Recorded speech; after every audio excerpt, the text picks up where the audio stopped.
This is Track Chat with the most known unknowns. I'm Coach Kyle Stevenson.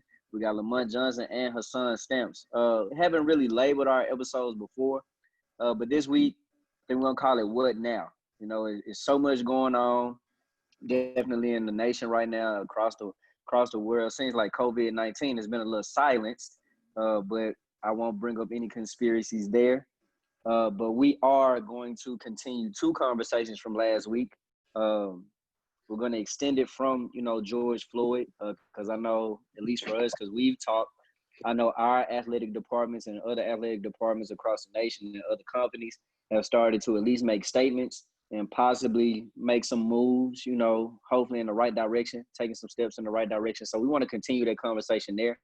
I have some questions for you guys. And then, like always, we're going to have some track on the back end.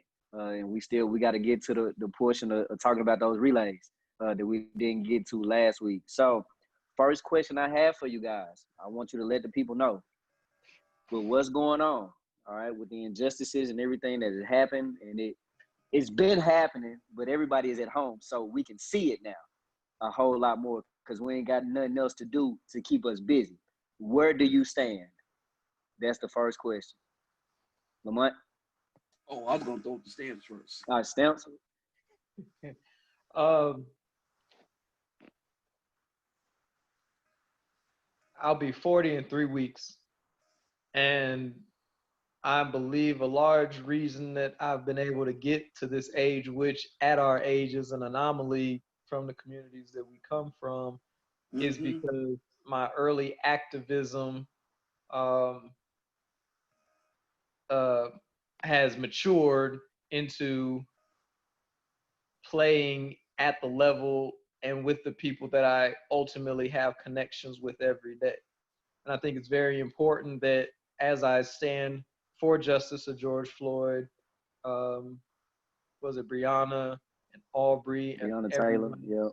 yeah, Breonna Taylor and everyone else that has lost their life to senseless uh, violence through police brutality. Uh, I functionally took a different approach because I have been brutalized by the police. Every male in my family, from my now 98-year-old grandfather, down to me being the baby boy, 7 different men have suffered issues of police brutality in our lifetimes, and that's just it has to stop. So as much as I wanted to go stand with maybe some of my students and then the community at large and do my part to physically be out, um, I had too many memories of being in physical altercations with police. So I didn't want to invariably put myself in harm's way when some of these police aren't being policemen. They're not protecting. They're not serving. They serving you up. You know. So the approach that I took was I was able to connect with my athletic director at East Tennessee State University and have a man-to-man conversation with them about my experiences as an African American male in his staff in this community. And this man took 4 hours out of his day to listen, very rarely respond, have dialogue, ask my opinion on how to reach out to the student athletes, employ some of my um, some of my suggestions in the message that went out to the student athletes, and um, kind of we built a bridge and a connection and an embrace of, well, Hassan, I'm definitely going to look at you different now because the way you've been able to articulate um, your path. And I only want to highlight one watershed moment of our conversation that I definitely feel like um, defined our struggle as African Americans. I explained to him, in this unique frame, me and him are about 8 months apart. He turned 40 in September. I'm turning 40 in 3 weeks. And so he sits on one side of the table, athletic director. I sit on the other side of the table, assistant coach. And I was curious to say, per your path, how many promotions do you feel like you've had in collegiate athletics that have led you to this position here? You know, he spoke about when he graduated, the intern into a part-time, full-time with no benefits, but retirement. And then, you know, he got his first full-time job at another university and worked his way up promotion after promotion through the development's office and the, you know, funding for the student or for athletics. Then, you know, he came back to East Tennessee State as the external operations. That's the guy that, you know, brings in a lot of the funding dollars within the community that the university resides. And as the AD in waiting, he was told it was a year deal, and then he'd, you know, be elevated, and then it ended up being a 3-year deal. And in his expression of, you know, over those, you know, 3 years, it was very difficult. You know, I prayed a lot, you know, worked my butt off, and then fortunately, you know, my dream came true, and I became the athletic director. And just as I'm talking to you guys as men and my brothers, I was able to tell them, 16 years, the same 16-year path you had, working your way up, promotion after promotion through, you know, your fundraising initiatives. I've been coaching for 16 years and haven't had one promotion. Not one. I've been an assistant coach every place I've been. That's no knock to the places I've worked. I've respected and appreciated everything. I had to leave the country to go lead a program when I had the opportunity to go, you know, to go coach in Saudi Arabia, but that was not in the NCAA system. Okay. And so he was taken aback that in that conversation, he had looked at his, at that point, I think it culminated in chronological order of like 6 promotions that led him to where he's at. And same 16-year path on the athletics coaching realm, and not one associate, not one elevated this or pay increase that. And he said, I never knew. I had no idea. So again, we built a bridge, and it only is going to be meaningful if, not even just for me, if the types of things that he's working towards actually get implemented. And that's kind of where our next, you know, path is going to be, is, you know, what do you do? What action item do we actually see you guys put in part now that the statements have been out? That's where I stand. All right. So Lamont, we all know where you stand. So to follow up with, you know, with Stamps, his interaction with his AD, you know, I know you posted, I remember seeing you post something from Nick Saban, Alabama, Iowa State, even you posted something yourself. So with the statements being made, and this is, I'm not downplaying any of them, but for the reference of the conversation, I'm gonna say the statements are cute. So I'm speaking just from that black man today. So the statements are cute and all. I want you to answer, what do you want to follow? So what actions do you want to follow up from these statements? What would you like to see happen? Well, before I go into my answer, the first statement I'm going to make is, what took y'all so long? What took y'all so long? This isn't anything new. Most of those chancellors, presidents, the world, with the exception of the current student athletes, most of the people that's in assistant position or head coach position or any type of administrative position, they're all old enough to have remembered the first recorded police brutality ordeal that this country saw in 1992 in Los Angeles, California. Not a budge. We've seen year after year after year after year after year Linda Castile, Alton, Tamar. We've seen all these individuals on film, body cam and on, unarmed, scared for their life. So it's no different than when you put a dog in the corner and you doing all kinds of violent movements towards it. It's gonna come out and it's gonna fight. Killed. I guess we can say better late than never, but you know, took y'all so long. As for what I need to see now, I need to see the same effort that they put in to building barbershops inside the training facilities. You need to now build and finance something for your minority athletes. As much money as the minority athlete brings to those institutions. And let's be real. Let's be real. We were all part of the club too. We were all part of the system too. Regardless of what sport we were in. How much money did we bring in? Man, we born in enrollment. Remember, all of us didn't go into our respective universities as full scholarship athletes, so we had to get the money somewhere until we elevated to that position based on the structure of what our respective head coaches set up. So here's what I want to see. Now I want to see programs. I want to see hiring of Black administrators who runs a particular program for the minority athlete on those campuses.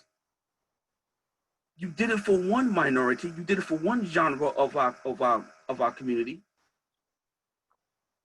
And we know what they are. You know what the genre is. You know, it's the LGBT community. You got safe spaces and everything like that for them. Protected. And rightfully so. Because they're human beings. Regardless of what you may think, they're human beings. What they do is none of your damn business. What about us now? What are you going to do? So I want to see programs. I want to see y'all spending money on bringing in people, like y'all spend money on nutritionists and all that stuff. Now you got to bring somebody in to run these programs. Run call it, you know, the Black Student Athlete Coalition, or whatever the case may be. Chief Diversity Officer or something like that. Yeah, a Chief Diversity Officer who is getting paid substantially for them to take their job serious. You can't pay them peanuts because you ain't paying anybody else peanuts. Okay? Have something where they're protected, where their voice can be heard. What's going on? Why do you have the feeling that you have being here? You know what I'm saying? Like, we've all been in situations where the campus went in the uproar because something happened to a Black student and there was nobody there for us. It goes away after 2 days. That's what I want to see. Because, like I said before, everybody else has a safety net but us. I see where you're coming from. What I will tip my hat to my sport administrator, Brad Horton, who's a Black man. He worked out a deal as such as what you just mentioned, Lamont, and this was last year, so we just cut the ribbon on it in the fall. Regions Bank, they donated $1 million to create a financial literacy, basically, center inside of our study hall facility. So it is to teach our student athletes how to budget, you know, and it's not that we are sending first rounders to the league, but, you know, some of our athletes still get monthly stipends. You know, they still, I'll use myself for example, they still get, you know, a refund check, and it may be the largest amount of money that they had ever seen at one point in their life at one point. And I can tell you like this, I blew my first $6,000. I blew straight through it. You know, so we do have that piece. So I do feel you there. I'm gonna bounce it back to you, Stamps, because you were able to have such an effective conversation with your AD. So what advice, what direction would you give us? Would you give other coworkers, other employees, even people in interracial relationships? How were you able to, how can we articulate our frustrations, our feelings, but not rub the person across the table from us or in the house from us that may not look like us or grew up like us, not rub them the wrong way? Right. That was actually one of the largest amounts of concern, as I know I shared it with you, prior to the or both of you guys, as with the advice that you were given. And I honestly, I started off my talk with them with the question: how honest do you want me to be? Because what's plagued me in my professional life, I think, throughout the 16 years I made it, is folks say they want the truth, and they really don't. And the minute you tell the truth, then you know it all, or you think you're better than the next, or you can't, whatever. And I think because of what was in his heart and what was in his spirit, a certain wall was down. I would say at this point, because it's so, that wound is so ever present and it's fresh, to all my colleagues, high school coaches, college coaches, that have the ear of an administrator, if not only the AD, is do your best to get to them now. Do your best to get to them now, because it's ever present, it's fresh. If they really want to help, I think you gain a much broader audience in this moment than if it's a month from now, because we all know what America does. The more created time and space that they can have other things happen, and that's what all of our fear is. Shannon Sharpe said it on First Take, or what are they, Undisputed, whatever the name of their show is, him and Colin. Undisputed. He said, now that at this point, all 4 officers weren't arrested yet, but now they are as of, I guess, today. He said, if these guys get acquitted, they're gonna burn it down again, and that's a factual anecdote. So it's gonna be about 6 to 8 months till this verdict happens, and it'll all hedge on that, and we will know what we've learned or not learned. So get to that administrator ASAP, so then you can ask them, how honest can you be, and have a sense and confidence of self enough to know if you've told your truth, you've shared your experience, now the onus is on them to see what their conscience is like. Okay. To piggyback off of that, Lamont, and I'm gonna assume that you may be in a better situation because you're at a HBCU. Should we expect our ADs to reach out to the Black staff individually? Like, should there be an expectation? Absolutely. Because at the end of the day, you and I have something in common. And no matter how accomplished one might be, we're both fighting the same fight. We're both fighting the same fight. So, our president reached out, he sent out an email to the staff first, and then he put out one for the masses. Highly appreciative. Now, he probably spoke on behalf of his administrative staff, meaning ADs and, vice presidents, all that stuff. So, it's good. because one solid voice can, get the message across. Um, we're all hurting. We all know that because all of us know. Look, that could have been Steve Jr. Steve Jr. is the son of the athletic director here, who's the women's basketball coach. That could have been him. You know what I'm saying? That could have been Coach Stanton, who is the tennis coach. That could have been her husband, who is the assistant coach. You know what I'm saying? That could have been Antoine Sidbury or Kenny Anderson, who are my assistant coaches. That could have been any one of us, man. So we all are all feeling the same thing, and we're gonna have a staff meeting. We're gonna go over this, and I know the heart of my AD. Believe you me, he's tough, but I know that he's thinking about all of us, and I know that when the president put out that word, he spoke to all his constituents, all his cabinet members, and put that out there. So I'm good. So we're good here. My concern are those that are not at the A&Ts, the Hamptons, the Prairie Views. My concern is, okay, the Iowa States, which I will give them credit. They did put out a statement, just like Tennessee put out a statement. Florida State, cool.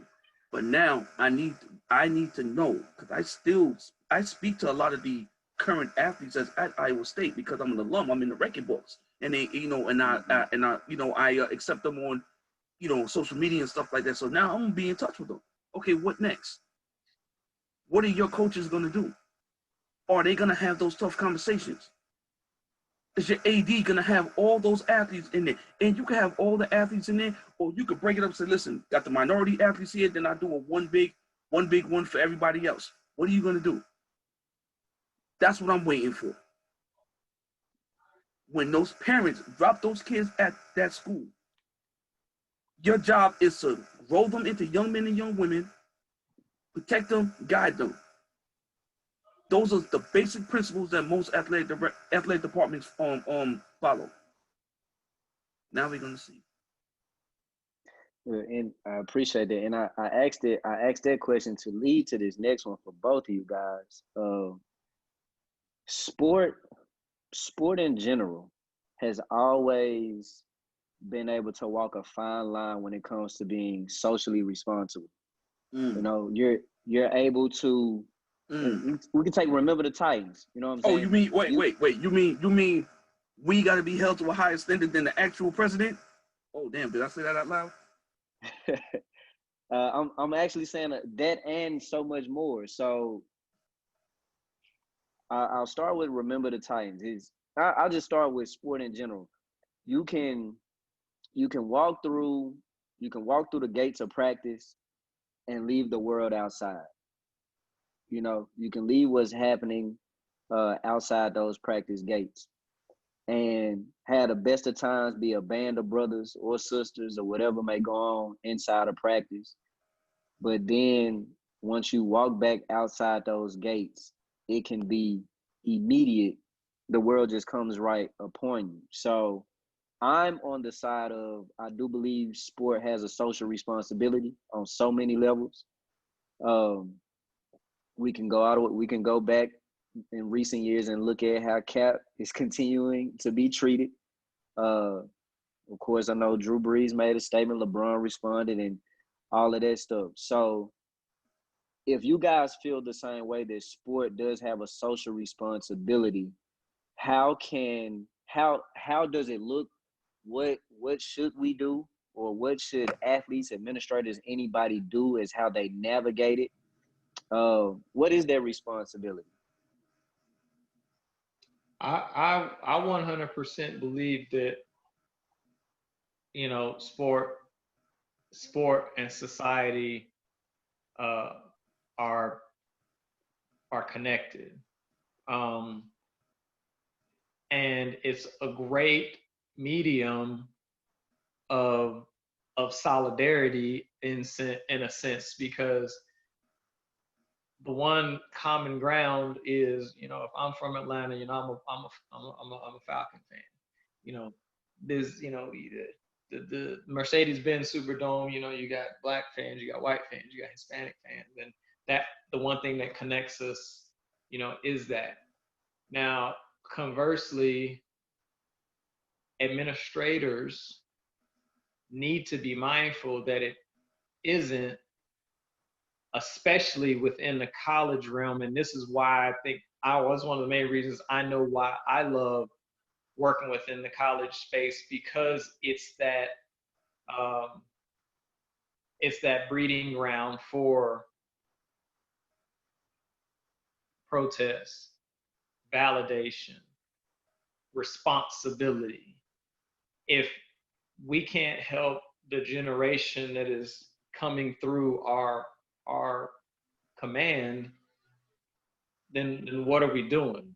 You know, I remember, you know, before, you know, technology was what it was, you know, anytime they wanted to represent somebody that died in basketball, they put the little black strap, you know, on the collar, or not the collar, but, you know, on the right here on their shirt. Or, you know, the reason I coach is the 68 Olympics. Those two guys, you know, you want to parade me around in Mexico City, run, wear your medals, and I can't get a job at home.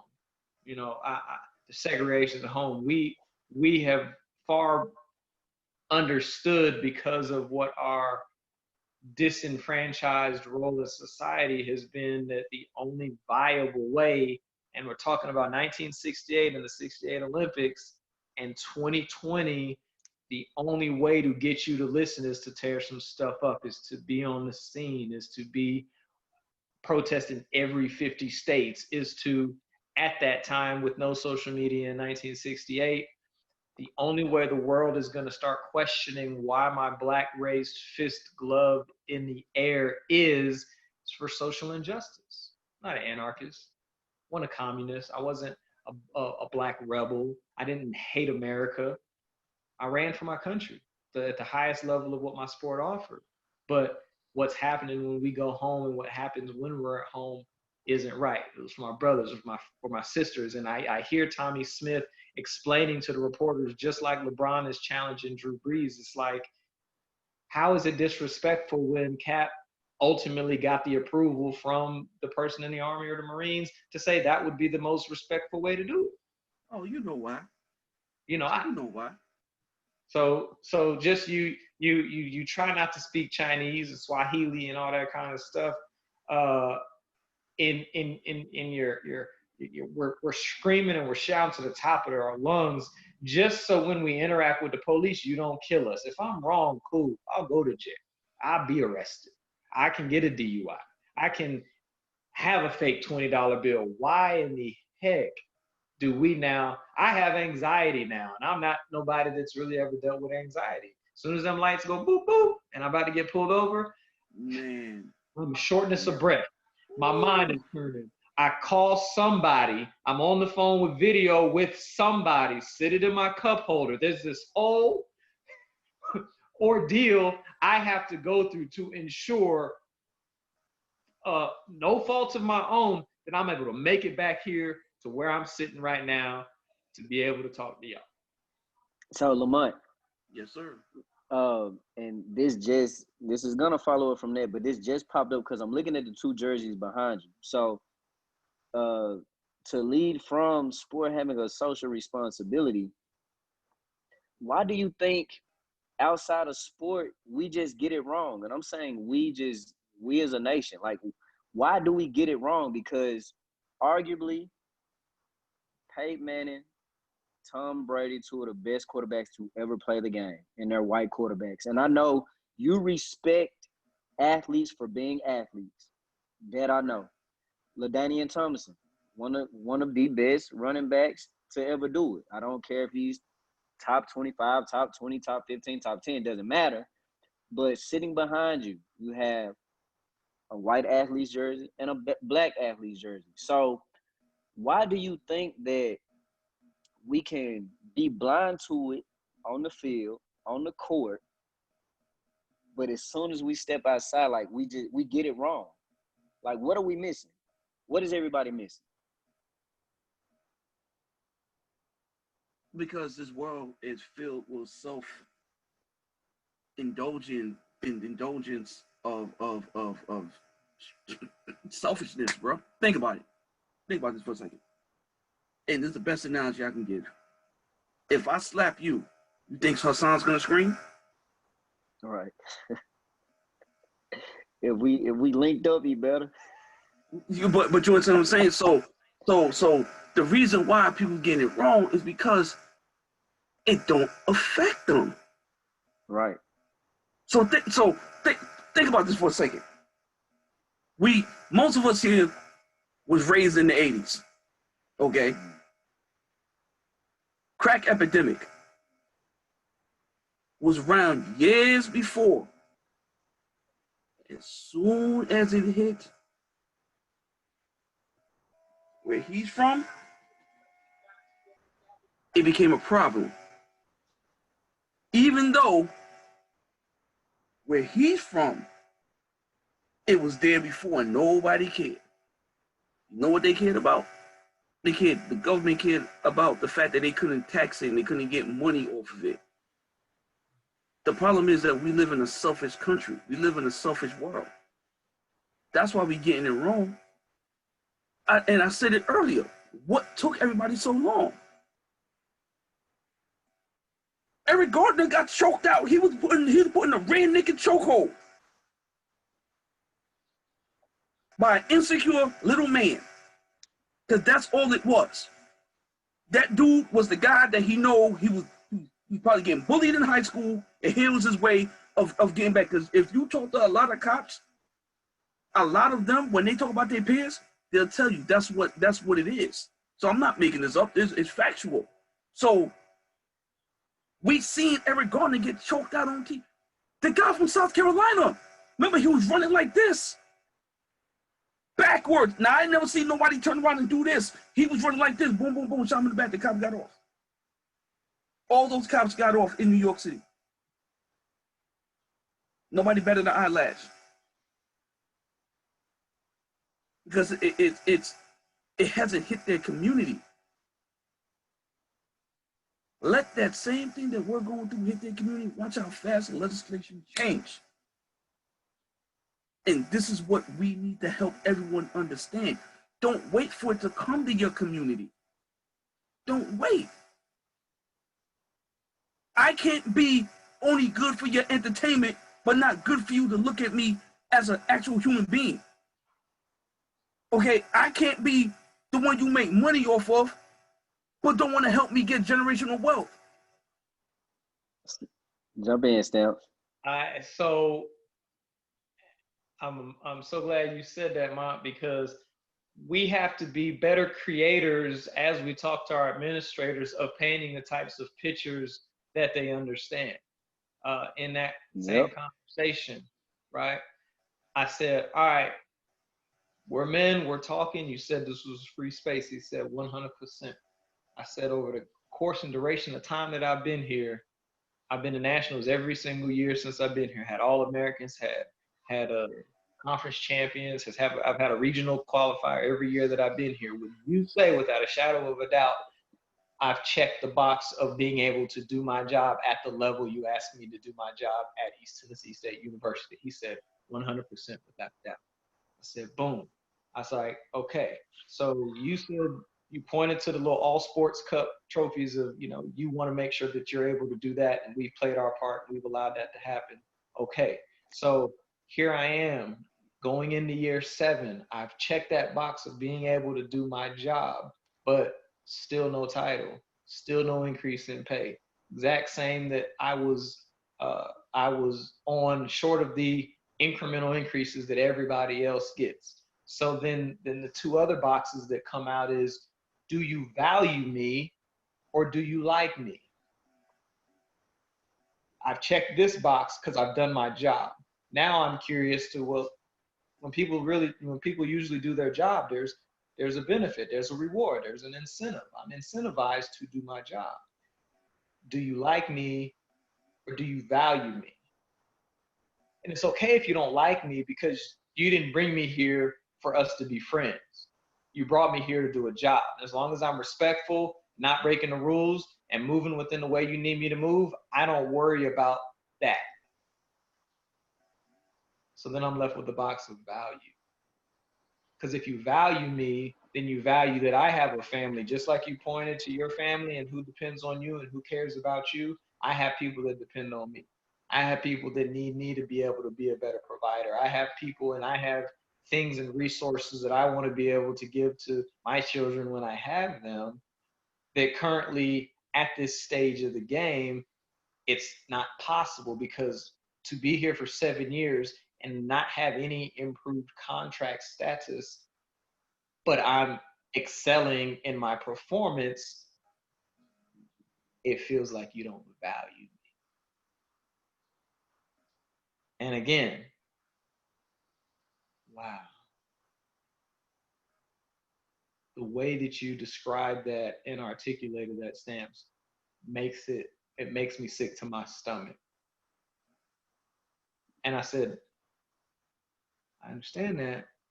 And again, this isn't an opportune moment. I'm not using our conversation to be beneficial to myself, because I'm not speaking just for me. This is for anybody that, white, black, green, yellow, that overachieves and they're stuck within the same paradigm shift. When I was waiting to speak to our sports supervisor about something, and to just inadvertently hear, hey, my basketball coach, has her raise got put in yet? I didn't know who it was specifically talking about. Has her raise been approved yet? And yeah, it'll be in 30 days, it'll happen. And the women's basketball team here hasn't had a winning record since I've been here.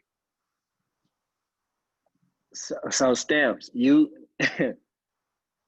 so we're gonna summarize it for the people like this. For those that don't know, we gotta work 10 times as hard. That's a point. We're gonna leave it on that point. Lamont, I want you to end it on this, and then we're gonna get into this track stuff. So the point I want you to lead the people with, based off of this question: how old are you? 44. All right. So for all the listeners that are gonna see this, paint a picture as to how you've made it to 44 as a black man, how you've been able to survive. Because see, we don't get to live to get to 44 right now. We have to survive to get to 44. So paint that picture so they can understand. Stamps just painted the picture of how hard it is we have to work and go above and beyond and still receive mediocrity. So paint the other side of it, outside of working hard, of just survival. Because now what we do have to do when these riots end, when the chaos ends, when we talk to our student athletes, as we continue these conversations, we got to get these men and women to make it to 21, 25, 30, 40. How I made it? Well, contrary to popular belief, I, like so many of us, have both parents that are still married in the homes. How did I make it to 44? Because I had homeboys, close friends. We use the politically correct term for, homeboys. I've had close friends that I grew up with that wasn't about going left. It was always about going straight ahead and not veering right as well. It was all about doing the right thing. You know how I survived? Because of Bill Wagner, my high school track coach. That's how I survived. Mr. Johnson, my 11th and 12th grade homeroom teacher in high school. Miss Davis, a woman who was actually at the elementary school I was at. Then she was at the junior high school I was at, in New York State at the time, elementary, junior high, then high school. We didn't start high school to the 10th grade. How I survived is that I defeated the odds. I didn't make the stereotypical choices. I grew up in the crack era. I grew up in the crack era. I've seen more people get shot at a young age than most people see their entire life. Those crazy experiences is the reason why I didn't make the choices that I made, and I don't make those choices now. My little sister seeing her first person get shot at age 8. And was one of my closest friends' cousin. How I survived? August 14th, 1994.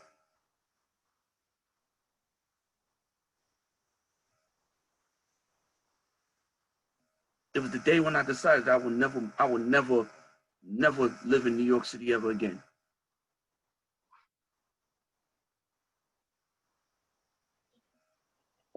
When I saw that cop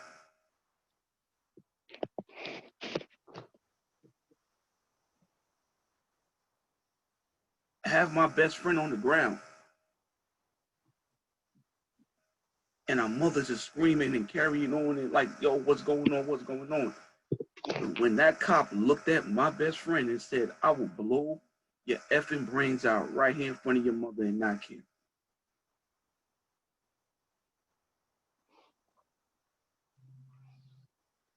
"15 minutes later, I'm in the back of a paddy wagon along with all the young men in that neighborhood.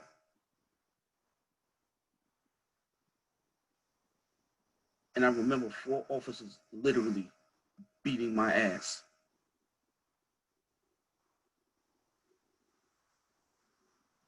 How I survived? I've avoided cops as the best way I could, but I can't. How I survived? Sports.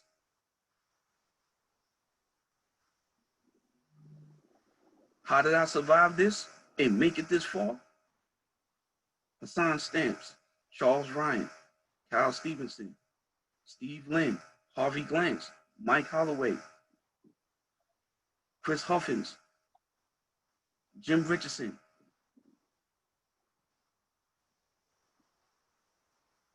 Joe Lancaster, Sue Parks. How I survived? Jason Lamont Jackson.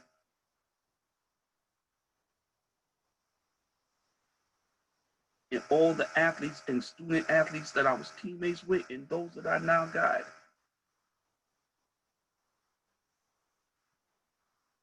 How I survived? I make better choices because I don't want to let you all down. I can't let them down. That's how I survive. I appreciate that. So I'm gonna end it. I'm gonna end this part on this, man. Cause I haven't said much really to anybody for the past 2 weeks, but I'm in a couple of different spaces as I say this. On one side, I'm speaking to Black people. On the other side, I'm speaking to everybody. I'm gonna start with Black people first. When all the riots are done and the burning of buildings and the protesting and all of that, because I'm not a protester. I'm so Malcolm. I'm so chill, but I'm so Malcolm. I don't protest because I know I probably won't make it home. But I'm gonna say this to Black people, and this is in line with what Lamont just said. We got to give each other the roses while we can smell them. We gotta pat each other on the back. We have to be able to be competitive and still be happy for one another. So what I mean by that, I use sport. Troy University in my conference. Mark Davis is doing a phenomenal job. Yes. Down there. He's doing a phenomenal job down there. Facts. I want to take his head off when it comes to the track meet. But I am also cheering him on and cheering his athletes on for what they are doing. So that's what I mean by is nothing wrong with us being competitive, but still being supportive, man. And it goes beyond sport. It goes into entrepreneurship. Whether if it's women out there that want to be the best nail techs and whatever, best hairstylist, a best barber, like I gave some words to my nieces. I write them cards and stuff all the time. I gave them something a couple of years ago, and I don't remember the words per se, but it's from this poet Alex L. And it was like, you don't have to dim someone else's light for yours to shine. Right. And I stand Facts. firm on that. And that's my thing to Black folks. Like, we ain't gotta climb over each other. We ain't gotta put the other person down, because we are the cancel culture. We so quick to cancel folks because they do something that we don't like, or they not on the same side. We quick to Facts. do all that. Facts. Facts. We're quick to Facts. do all that. So Too quick. we didn't create racism. Yeah, it's not solely our responsibility, but when we are done being angry, voicing our opinions, my plan of action is that right there. I'm challenging myself to continue to do it. I'm challenging everybody else, man. Support one another, because I want everybody to win. Straight up. I want everybody to win. What I want everybody else to understand that may watch this video, understand how serious it really is that we have to work 10 times as hard. We have to spend 5, 7, 10 years, not get a pay increase, not get a resume booster. Nothing that a stroke of a pen is not gonna hurt anyone's life.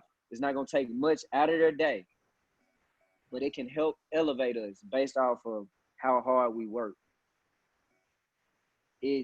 I went through a very, and I won't get into the details. I went through a very, very challenging year as a first year head coach. I've always seen white privilege. I never experienced it how I did this year. I saw white privilege in a way I hope I never see again.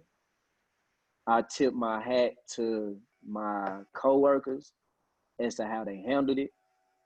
I was in meetings and sitting in rooms, and I just couldn't believe what I experienced. I saw a gentleman be able to pretty much be a puppet master to his supervisors because of the color of his skin and the color of their skin.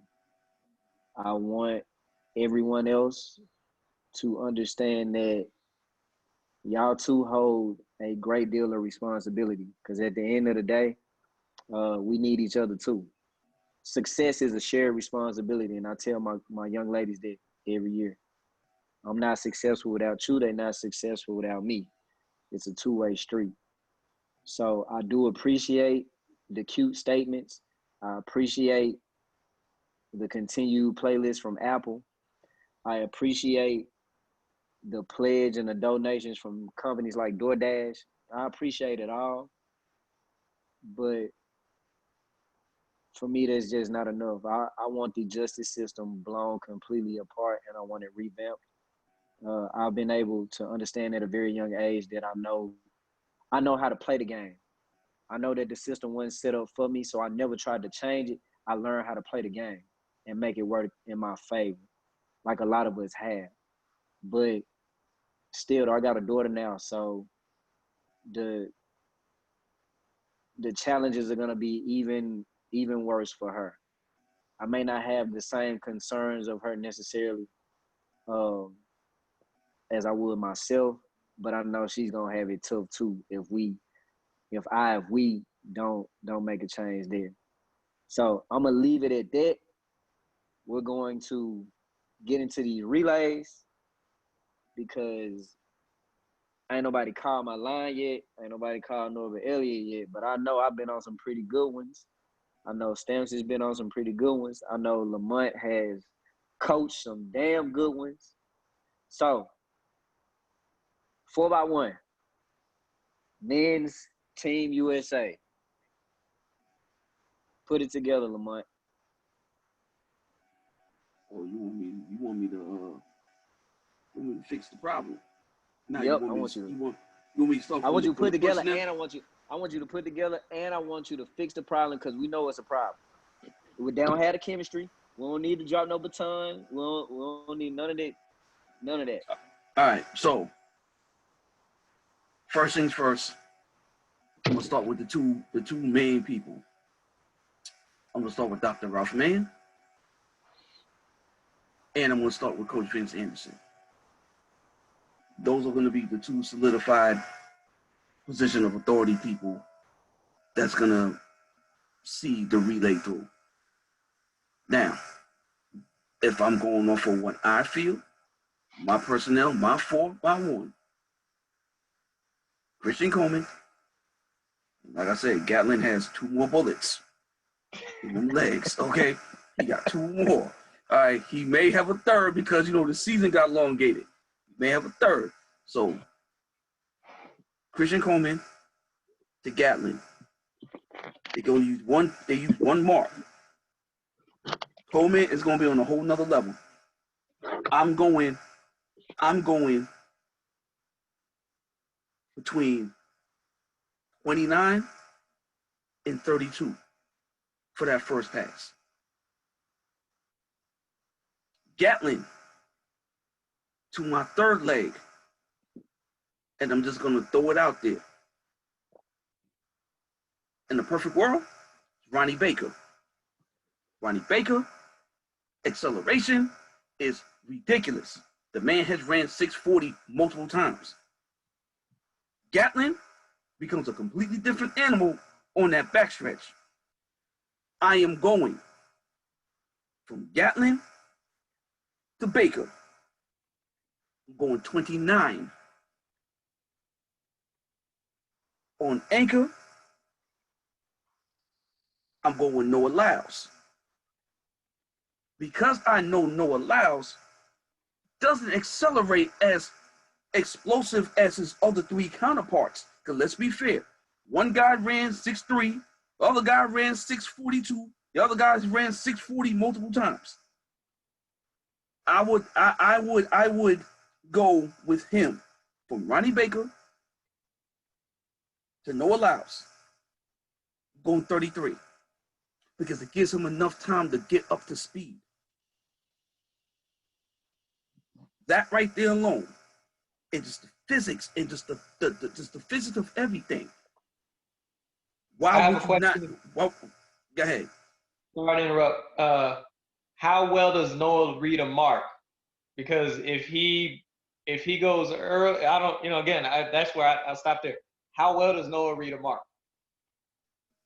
Because I agree with you with all the names. I'm just curious on how he reads a mark. Based on what he did at World Juniors and based on what he did last year at the World Championships, he leads on the mark. Okay. Those are the only two pieces of evidence. And I don't look at the high school thing, because the high school thing is gonna be manipulated because him and his brother and 2 other guys that, let's be honest, really wasn't that good. Okay, so based on what we've seen on the 2 world stages, his world junior run and his World Championship run, he's left on time. So that alone right there, to me, if those steps are utilized, and if someone can go in there and be the John Drummond to put all the coaches out of there, put all the shoe companies out of there, and say, listen, here's the goal.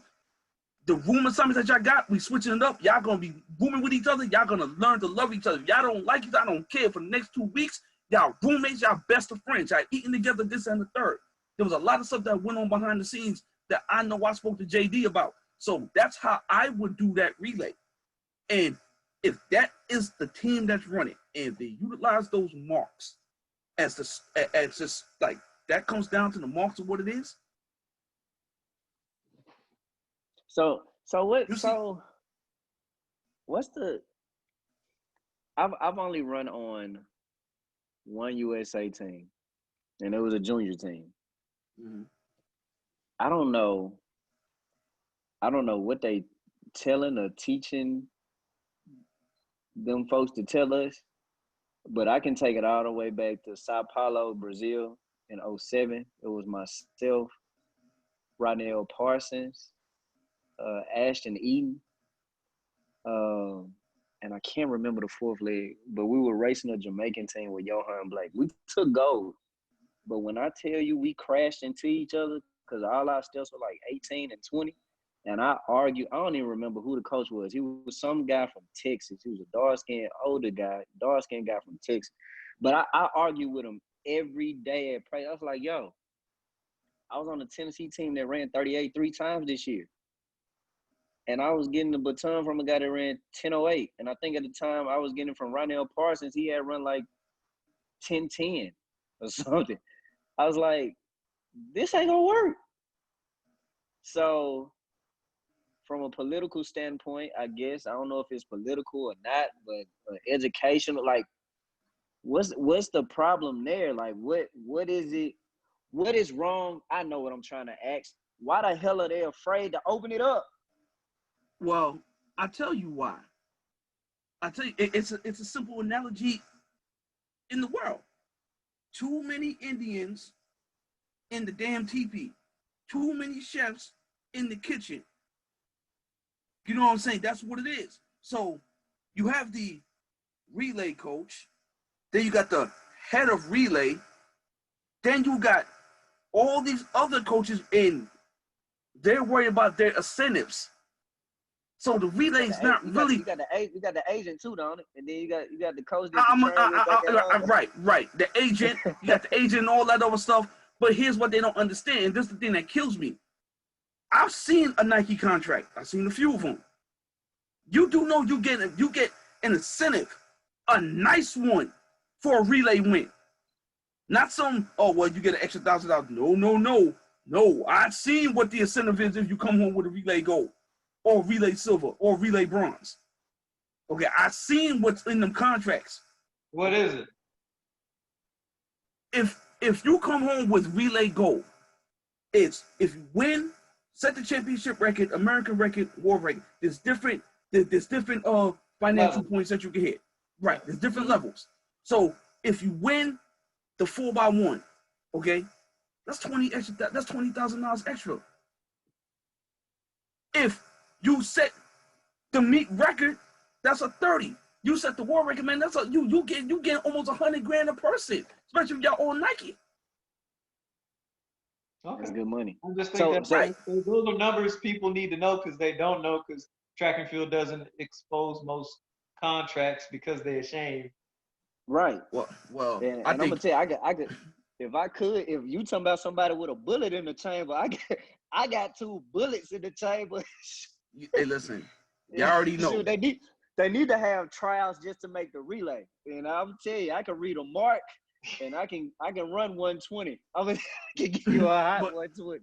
But hold on, Lamont. Because before you get away from the personnel, I wanted to ask you about the personnel. Yeah, that's what I was going back to. Would you take a healthy and Carl Lewis trained Elijah Hall? Yes, because they are savvy in relay running. They are savvy. Go back and go watch when they set the collegiate record. Go back and go watch it. And remember, that team that set the collegiate record, let's remember, that wasn't Houston's fastest team.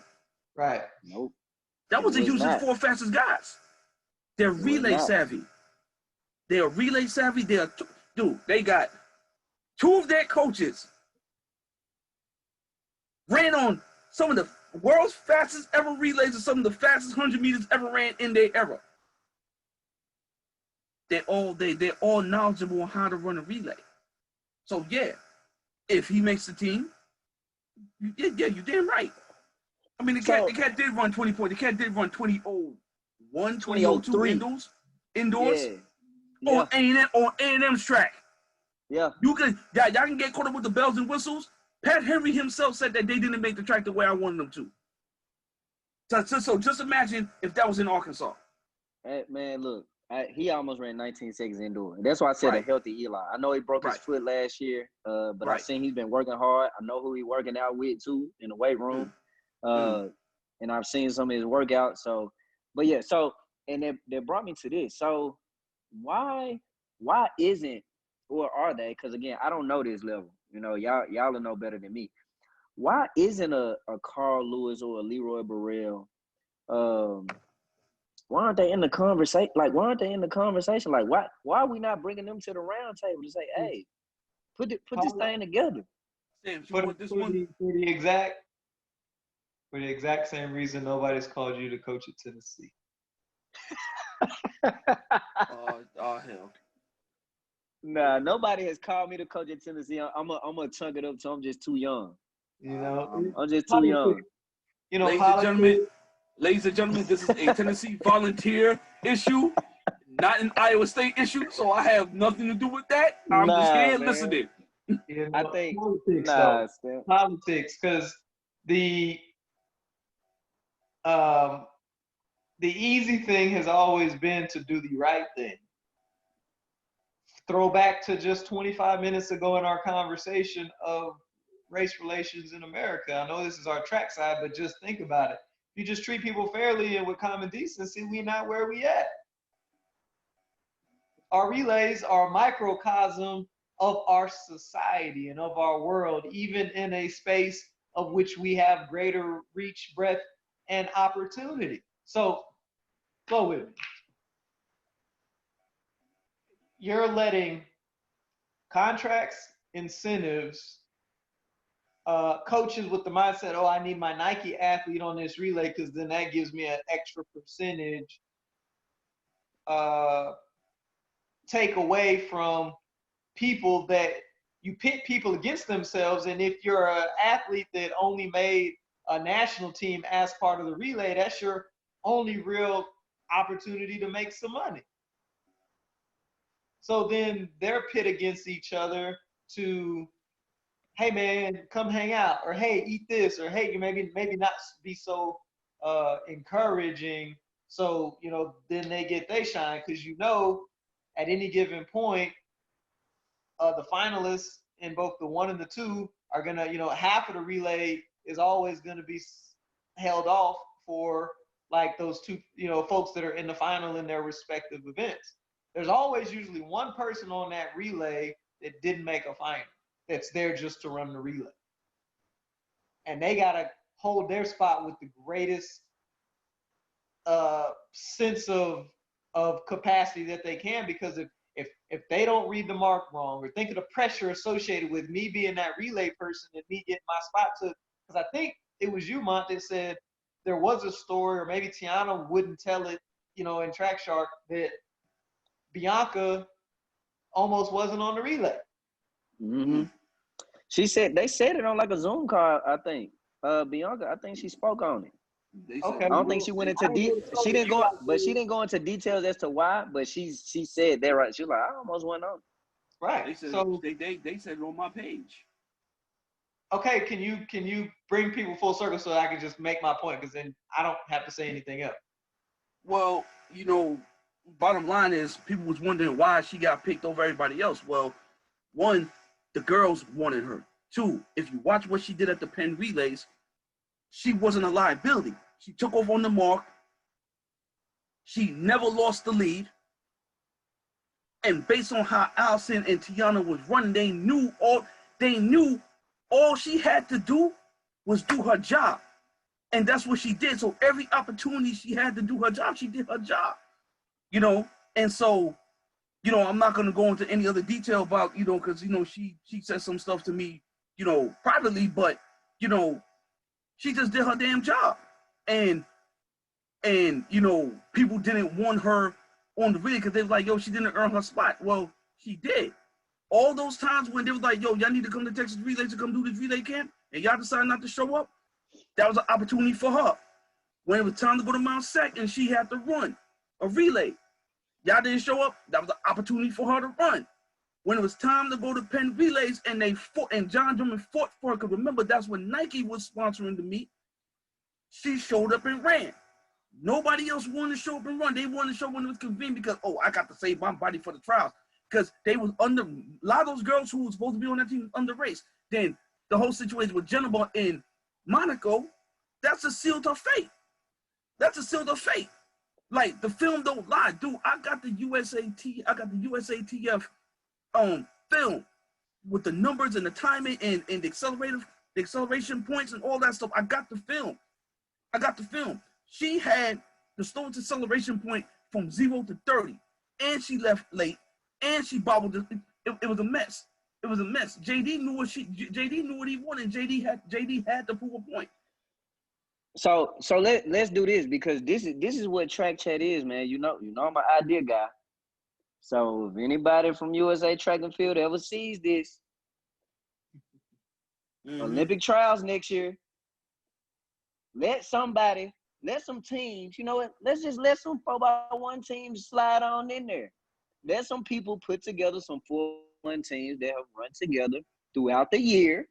Okay, hear me out, because then maybe they build a little bit more chemistry before, even though they'll have more time before the games to get ready, but you can still throw other people in. Now, with running rounds, you can treat it just like a collegiate system. You could sub in, sub out, keep legs fresher throughout. But I'm just saying, instead of just trying to say, you know what? We got these top 4, top 6 people. Let's go get them do. Because I'm gonna tell you like this. If I could be a betting man on track and field, and if I could bet collegiately or whatever, I would take that Houston team that set the collegiate record. I would go all the way back. I would take that Texas A&M team from the women's side that set the collegiate record with Portia Lucas on there. And I would put it up against some of the best relay teams in the world outside of Tiana them. But I'm just saying, because of that chemistry, just an idea, USA Track and Field, why not have, and maybe an old timer like me, maybe I can scrap up me some fresh legs from somewhere, give me 2-3 fresh legs, and they may give me an opportunity to get to Tokyo. Just a thought. What you're saying is, you think the U.S. should send 4 separate people outside of the individual events to the games? I think that would be great if they had a 4x1 and 4x4 trial process. Why not? So here's what would need to happen. First and foremost, those, and I'm gonna say 6, because you got 4, you ain't got a relay. We know that. That's the old saying. That's the old cliche. We have to adapt the Great Britain model. We have to adapt it. We was talking to probably about a couple of weeks ago. I forgot his name, and I'm sorry, but he was the head of the relay. He was the head of the relay committee for Great Britain. He was on a Zoom call with us, and he broke down their process. And I asked him, I said, "Yo, how did you get all those guys at camp?" And he said, 1, he don't care if you win the British trials and you not at those camps. You're not on the 4x1. Said, period, there is no going back. So he clearly said they've never ran their fastest team because you had coaches out there interfering this and the third, so nobody's able to see what happens.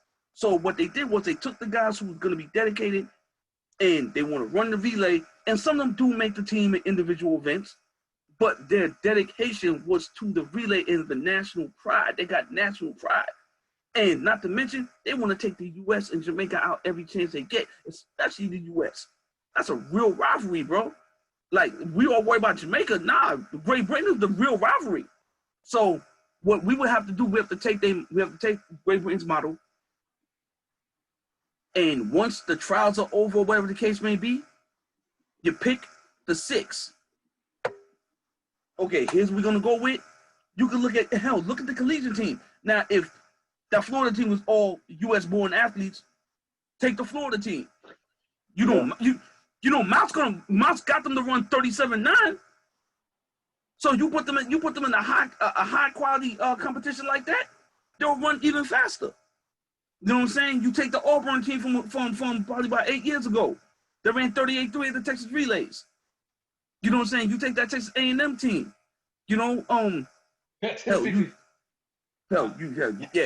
Yeah. I mean, outside of Sean Lambert, who was outside of Sean Lambert, side note for everybody who's watching this. Like, you remember, you've seen the 5 Heartbeats, right? Yeah. You want my spot, Flash? You want my spot? You can't have it because you don't got it. Right. Listen, side note, I don't know Sean Lambert. I know he's from New York. That's y'all guy. But let me tell you something.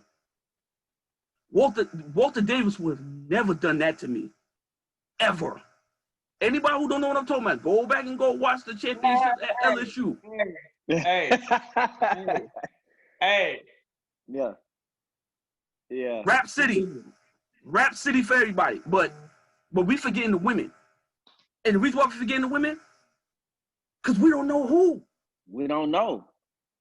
We know one. We know. I hope we know one. I know Tiana that team.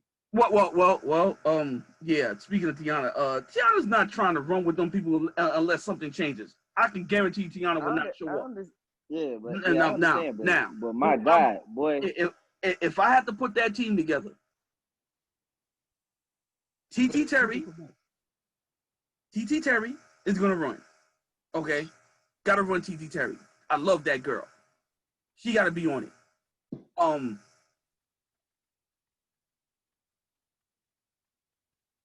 Sugar Honey Iced Tea. It's hard. So I don't know her name. What about? I want to do it. I'll do a stab with it. Yeah, you do it. I'm stuck. Currently standing, I would say, if I can't use, you said we can't use Tiana at this point. Nah, Tiana says she ain't playing with them right now. All right, what's the young lady from Texas? She went to Texas. Tiana Daniels. Last name is yeah. Okay, Tiana Daniels. Okay, so I would go Lil Mama the Destiny. Is that her name? Kentucky. Or Real Short, Power, Accelerator. Oh, Desiree? Desiree Bryant. Desiree, yeah. Yeah. Desiree. I still keep Allison right now on second. Allison ain't gonna run if Tiana ain't running. I'm gonna let you know that right now. Okay. I take her. Okay, take her off then. Then I will go. I'd actually go Tori on second. Tori who? I feel like I think the only Tori is out there. Wait, stop. Now I'm about to go into Stephen A mode. Stop. No. Did you just say Tiana? Not Tiana, I'm sorry. Tori Bowie on second? Yes. Oh, Jesus Christ. Okay. So run your team, Stamp. Run your team, man. Okay, so Desiree, Tori, the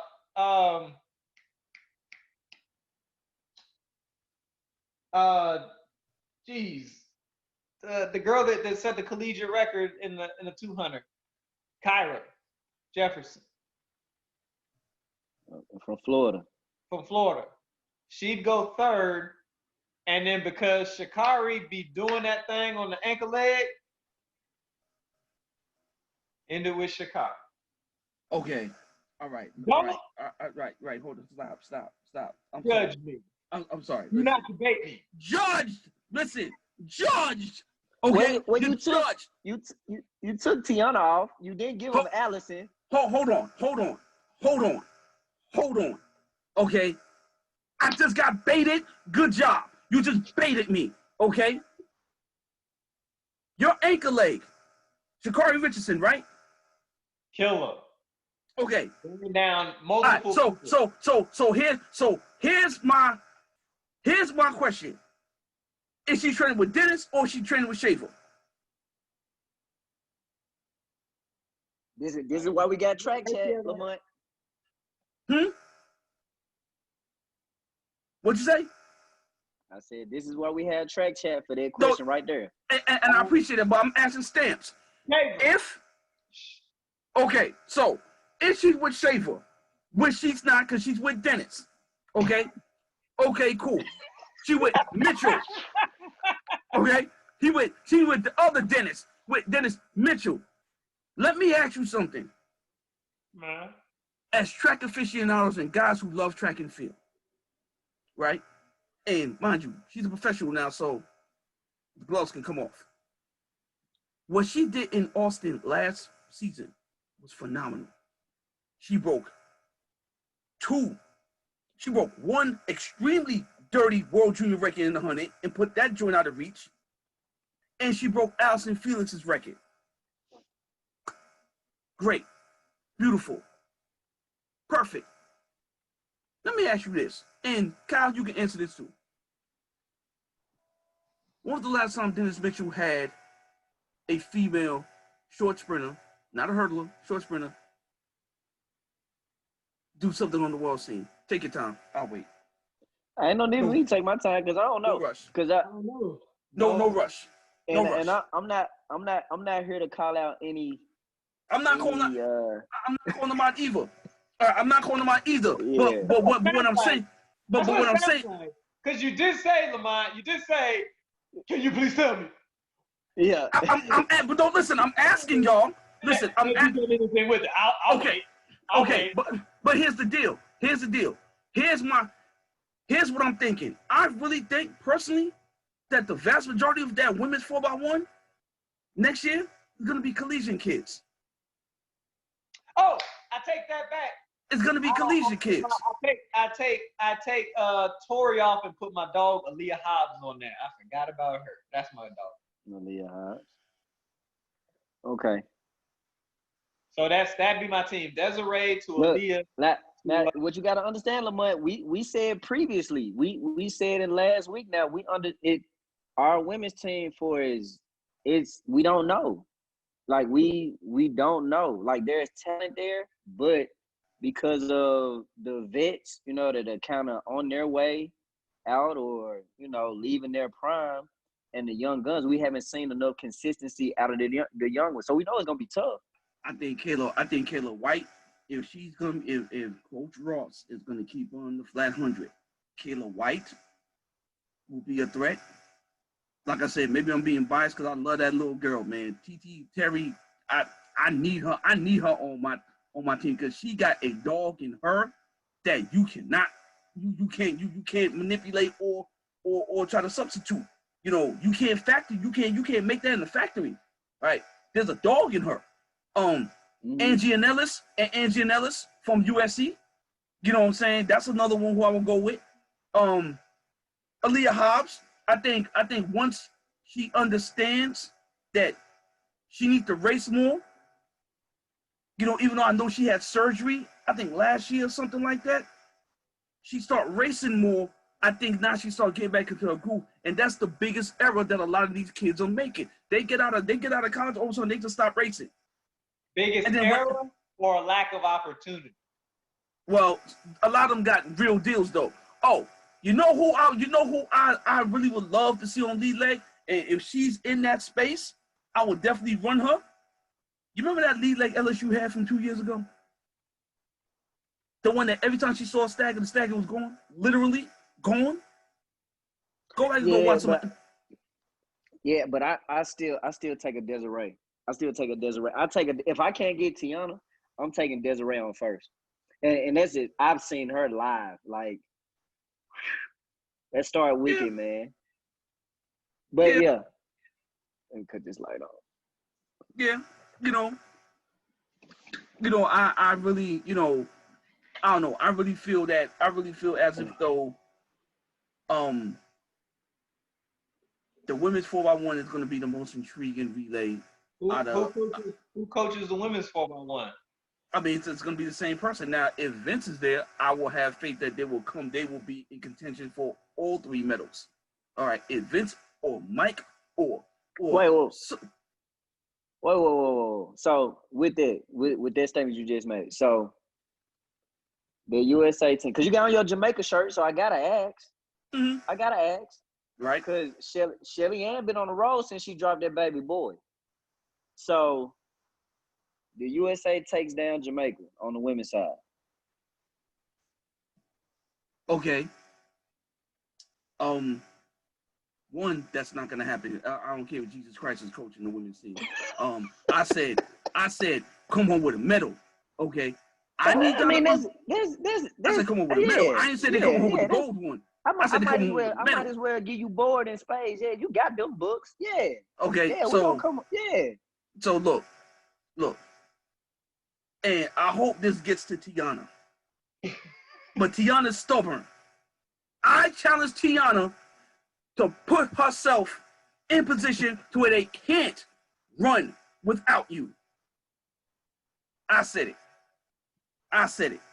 But if Tiana's not running, if Tiana's not running, All in favor.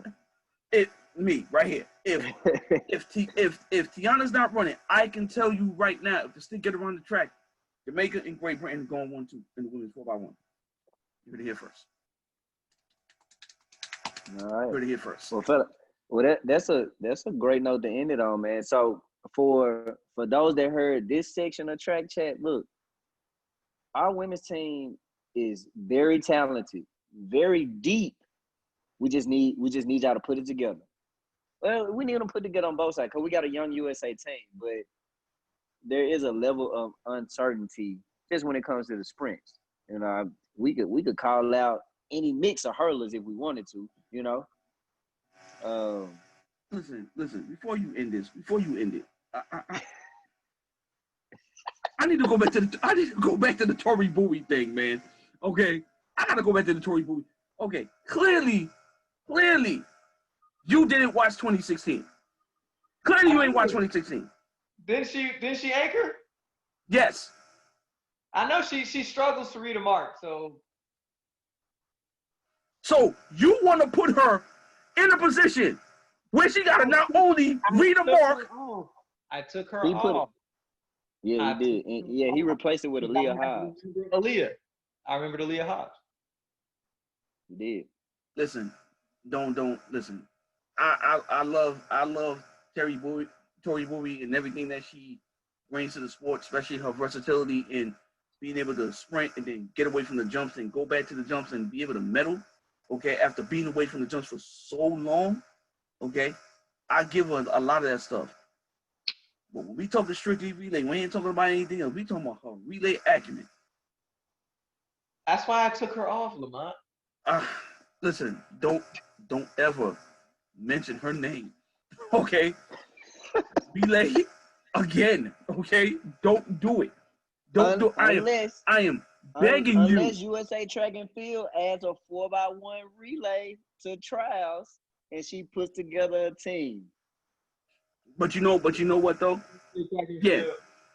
Yeah, you know what though? They need to be there need to be a even after they run at the trials, and if they, whatever the case may be, there need to be a separate thing for the relay runners where now we're becoming creative. We're bringing more highlight to the sport. Like the World Relay event, to me, I think that's really dope. But in order for us the US to get a solid relay program, they have to step out of the box and say, listen, all y'all who made the semis, all y'all who not going to be in the immediate relay pool, because listen, everybody know who the hell's going to be in the relay pool. There's already 2 spots that's already sewn up. No, I'm sorry, 3 spots. Everybody's running for 1 spot. Everyone's running for 1 spot. Unless Gatlin blows up and doesn't make it out the rounds, everybody's running for 1 spot. Even if Gatlin gets 4th, everyone's running for 1 spot. Because Christian Coleman's going to run first. Noah Lyles going to run anchor. He's going to run second. Everyone's running for 1 spot. So what they need to do is they need to say, hey, here goes another meet 3 weeks after the trials. If you don't have to go overseas, if you're not going overseas, here's where you need to be. We'll pay for your accommodations. Come here. Let's put a little small relay meet together so we can time it. We can see everything. We treat everything like it's a real meet.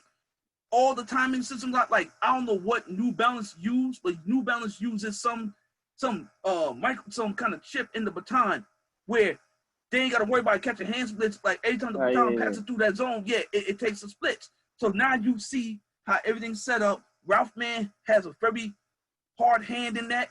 The relay coach has a hand in that. And the number 2 have a hand in it. And then, boom, you put it together. And then, automatically, all right, you're going to say Christian Coleman and Noah Lyles, give them a little burn or whatever the case may be. If they're going to be there, then they show up. To me, I never understood what the big problem is with them racing. People think they're gonna lose money, and I get it. Cats don't want to get hurt during the goddamn Olympic year. I get that. But every time you step on the track, you're gonna get hurt.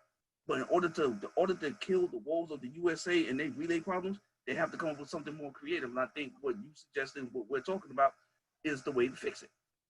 Yeah, I'm gonna always try to throw an idea up out of there. And what we didn't get to today, but you just made me think about it again. As we are getting creative, and as I'm gonna try to tie this whole episode uh in together. So as here's what we have control over, what we can do. All right. And I'm bringing back the social piece to it. As Black coaches, uh, at some point we're gonna have to order equipment. At some point we're gonna have to do some meet management. Uh, order uniforms, order socks, order batons.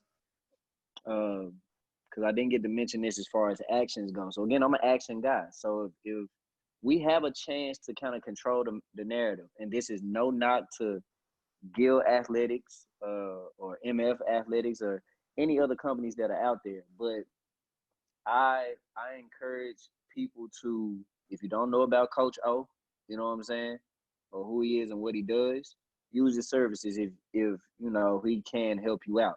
That's a Black owned business. Um, Hassan, I want you to talk about your guy Carl with Track Barn. You know, I know he's able to do some things on the track equipment side. Lamont, I know you know a few Black timers, you know, that have some timing companies. For those that may be in the Southeast, I don't know if they can travel, you know, across the nation or not, but at least in the Southeast, some Black timing companies that coaches could support. I know here in Atlanta, where I order our custom batons from, it's a Black-owned company. So as we do finish this piece and leaving the creative side into it and being socially conscious, socially aware, socially supportive, those are some things that we can do, man. We can support Black business within our sport. Now, on the flip side, you Black businesses, inside and outside of the sport, we need y'all to have good customer service. We need y'all to deliver. Okay, we need y'all to deliver a good product. I have Man, no what? issue. I have What? no issue. I have no issue with spending my dollar with you. All right, but we need for you to deliver. But yeah, Stamps, tell the people about Track Barn, man. Okay. Track Barn is a track and field equipment, accessories, and apparels company out of Arlington, Texas, if I'm not mistaken, or right outside. Um, Carl, the owner of Track Barn, has worked his way up through multiple companies, and he's just a really talented young man. Has a great vision of trying to marry, uh, let's call it cool, with uh, track and field. We all know, the story of Oregon and how, Mont would always say, I wish I could get some Green Jays, being an athlete at Yeah, Oregon. Uh, Mm-hmm. what Carl's been able to do is create the cool of a branded company like a Nike, to understand how important fashion is within our sport. Uh, Colors, uh, uh, the apparel is t-shirts, backpacks, sleeves, anything necessary to have your student athletes look the part. So one of the things that we, ultimately want to do is be able to support that business and have the chance to um, get them to a level of, the capacity to bring about the requisite change that we're looking for. I'm happy to announce that I'm actually going to be a sponsor coach through the Track Barn uh, business. So for me, I get to put Track Barn in front of as many people as possible to help usher forward their mission, as well as create or be the kind of culture creator to where, when we're on the track, when we're with our athletes, they're looking good. There's nothing that I respect more than a person say, man, your team looks good. They look clean. Like Dion says, when you look good, you play good. When you play good, they pay good. When they pay good, it's all good. Yep. And that's something that our sport can do, as you see the football teams do it with blackout uniforms. And I mean, it all goes together. We got to get track and field more to an entertainment arena than the mom and pops track meet. Please, calling all 100 meters, third call, 100 meters. Thank you. You know what? All right, Lamont. You know what? Lamont, That doesn't yeah. annoy me. That doesn't annoy. I'm not gonna lie. All right, Lamont, tell us about these timing companies, man. All right. Well, when I first got here, everybody know that I got the Smith in February 2018, kind of last second, and the original timing company that we had didn't know what was gonna happen, so we had to find somebody else, and he was based out of Tennessee, or either Tennessee or West Virginia, one of those places. They came in, and I mean, they did, outside of, not letting a certain school put in athletes at the last second, which, that's got to keep the integrity of the meet. They did a phenomenal job. Charlotte Mecklenburg Park and Rec has a timing company that's ran by Anthony James. We call him AJ. He's also the head man and director of the Charlotte Flights Track Club. He does all our timing company. He does all our timing for our meet for free. The deal is that we let them use the track. They do our timing for free. He does the meets at UNC Charlotte. He'll do their conference meet if the conference meet is being held there. Very good guy. He's also a Bondo representative. So not only would you get a great timing company that's ran by him, but you also can get access and great deals with Mondo if that's the way you want to go. He was in charge of doing South Carolina's indoor and outdoor facility, Johnson C. Smith's surface. He did and he's doing A&T surface right now. So, he's a good person to connect with, and if anybody wants his information, I can definitely get the number out to y'all and go from there.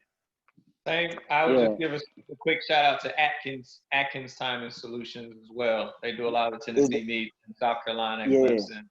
Yeah, I was about to say, now they're really good. I really like what they do, because if you're at the meet, especially in South Carolina, when we go, like, stuff is in real time, like real time, like as the heat is going on, and they catch splits for you on the 400, each 200. Like, I do like Atkins a lot.